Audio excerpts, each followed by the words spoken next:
This video is sponsored by SPO Digital Marketing. நீங்கள் வேலை தேடின்னு இருக்கிற நபரா இல்லை ஹவுஸ் ஒய்ஃபோ லேடிஸா இல்லை படிக்கிற ஸ்டூடெண்ட்ஸா உங்கள்கிட்ட ஒரே ஒரு ஆண்ட்ராய்டு மொபைல் இருந்து அதில் ஃபேஸ்புக், இன்ஸ்டாகிராம், யூடியூப் இந்த மூணுத்தில் எது இருந்தாலும் நீங்கள் இந்த ஜாபுக்கு எலிஜிபிள். நெக்ஸ்ட்டு சோசியல் மீடியாவில் கண்டென்ட் ஷேர் மற்றும் பப்ளிஷிங் செய்கிறது மூலிமா நல்ல இன்கம் பெறலாம். யாரையும் சேர்க்கணும் இல்லை எதனா பொருளை விற்கணும் அப்படின்ற எந்த அவசியமே கிடையாது. மேலும் இதை பற்றி தெரிஞ்சுக்கணும் அப்படின்னா டிஸ்பிளேல தெரியக்கூட என்னோடய வாட்ஸ்அப் நம்பருக்கு உங்கள் பேர், உங்களோட குவாலிஃபிகேஷன் சென்ட் பண்ணுங்கள். ஸ்கிப் பண்ணாதீங்க. பெரிய தப்பு. தினம் 300 ரூபாய் சம்பாதிக்க அரிய வாய்ப்பு. இன்ஸ்டாகிராம், ஃபேஸ்புக் பயன்படுத்த தெரிந்தால் போதும் content post and content publishing மூலமா தினம் 300 ரூபாய் சம்பாதிக்கலாம். இந்த வேலை செய்ய 5 நிமிடம் போதும். Work training support, group communication support, all language customer live chat support, முக்கியமா சொந்தமா ஒரு பிசினஸ் ஸ்டார்ட் பண்ற அளவுக்கு உங்களால கற்றுக்கொள்ளவும் முடியும், சம்பாதிக்கவும் முடியும். இந்த வேலை வாய்ப்பு வழங்குவது 5 வருடத்திற்கு மேல ரன் ஆகிட்டு இருக்க நம்ம தமிழ்நாட்டு company school of business organisation private limited. மேலும் விவரங்களுக்கு டிஸ்கிரிப்ஷன்ல கொடுத்திருக்க நம்பருக்கு வாட்ஸ்அப் பண்ணுங்க. Hello friends, welcome to my channel. இன்னைக்கு இந்த வீடியோவில் நம்ம என்ன பார்க்க போறோம் அப்படின்னா புடலங்காய் பொரியல் தான் பார்க்க போறோம். புடலங்காய் பொரியல் நான் இன்னைக்கு கொஞ்சம் வித்தியாசமா பண்ண போறேன். புடலங்காய் கூட கடலை பருப்பு ஆட் பண்ணி பண்ண போறேன். டேஸ்ட் ரொம்ப ரொம்ப நல்லா இருக்கும். இது சாம்பார் கூட, வத்த குழம்பு கூட, புளிக்குழம்பு கூட எல்லாத்து கூட ரொம்ப நல்ல காம்பினேஷனா இருக்கும். வாங்க இந்த பொரியல் எப்படி பண்றதுன்னு வீடியோல பார்க்கலாம். அதுக்கு நான் முதல்ல ஒரு கடாய் எடுத்திருக்கேன். அதில் 1/2 கப் அளவுக்கு கழுவின கடலை பருப்பை நான் ஆட் பண்றேன். ஆட் பண்ணி தேவையான அளவுக்கு தண்ணி ஊற்றிக்கங்க. இப்போ இது கூட மஞ்சள் தூள் மட்டும் போட்டு இது நல்லா வேக வச்சுக்கலாம். முழுசாக குக் ஆகணும்னு அவசியம் இல்லை, 3/4 குக் ஆனால் போதும். இப்போ கடலைப்பருப்பு ஃபுல்லாக நல்லா குக் ஆயிடுச்சு. இந்த ஸ்டேஜில் நம்ம கட் பண்ணி வச்சிருக்க புடலங்காவை இது கூட ஆட் பண்ணிடலாம்.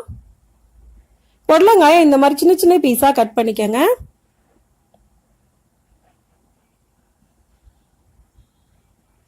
இப்போ புடலங்காய் ஃபுல்லாக ஆட் பண்ணியாச்சு. இது கூட காரத்துக்கு ஏற்ற மாதிரி மிளகாய் தூள் போட்டுக்கலாம். நான் இன்னைக்கு 1 ஸ்பூன் அளவுக்கு போட்டிருக்கேன். நீங்கள் உங்கள் காரத்துக்கு ஏற்ற மாதிரி போட்டுக்கோங்க. தேவையான அளவுக்கு உப்பு போட்டுக்கலாம். கொஞ்சமாக தண்ணி ஊற்றி நல்லா வேக வச்சுக்கோங்க. ஒரு தடவை நல்லா மிக்ஸ் பண்ணிக்கலாம். மிக்ஸ் பண்ணிவிட்டு இதை மூடி வச்சு நம்ம குக் பண்ணிக்கலாம். மேக்ஸிமம் 5லேருந்து 10 நிமிஷத்துக்குள்ள இது நல்லா குக் ஆகிடும். இப்போ நான் ஒரு 7 நிமிஷம் போல் குக் பண்ணியிருக்கேன். அது நல்லா குக் ஆயிடுச்சு. ஒரு தடவை நல்லா மிக்ஸ் பண்ணிக்கலாம்.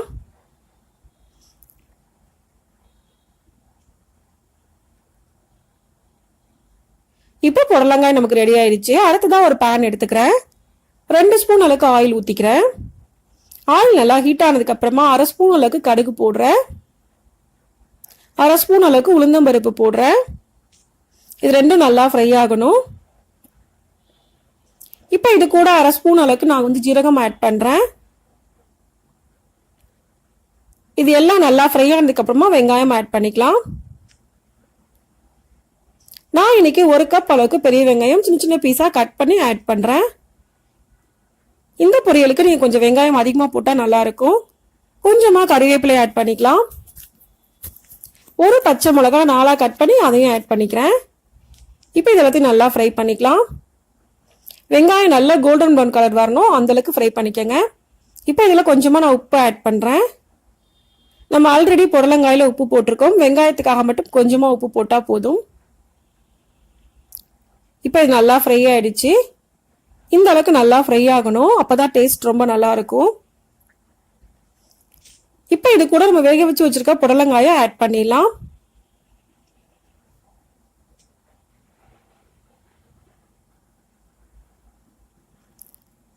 இப்போ புடலங்காவை ஆட் பண்ணியாச்சு. நல்லா ஒரு தடவை மிக்ஸ் பண்ணிக்கோங்க. மிக்ஸ் பண்ணிட்டு ஒரு 2 நிமிஷம் போல சிம்ல வச்சு மூடி வச்சு நம்ம குக் பண்ணிக்கலாம். இப்போ 2 நிமிஷத்துக்கு அப்புறமா நான் ஓப்பன் பண்ணியிருக்கேன். நல்லா ஒரு வாட்டி மிக்ஸ் பண்ணிக்கோங்க. எல்லாம் நல்லா ஒண்ணா மிக்ஸ் ஆகிற அளவுக்கு மிக்ஸ் பண்ணா போதும்.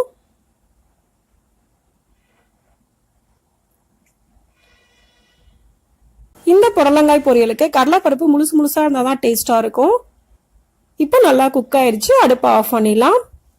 இப்போ நமக்கு புடலங்காய் கடலைப்பருப்பு பொரியல் ரெடி ஆயிடுச்சு. இது சாம்பார் கூட, புளிக்குழம்பு கூட, வத்த குழம்பு கூட எல்லாத்துக்கூடயும் ரொம்ப நல்ல காம்பினேஷனா இருக்கும்.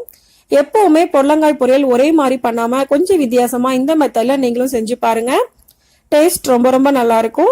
இந்த வீடியோ உங்களுக்கு பிடிச்சிருந்தா லைக் பண்ணுங்க, ஷேர் பண்ணுங்க, கமெண்ட் பண்ணுங்க. மறக்காம சேனலை சப்ஸ்கிரைப் பண்ணுங்க. தேங்க்ஸ் ஃபார் வாட்சிங்.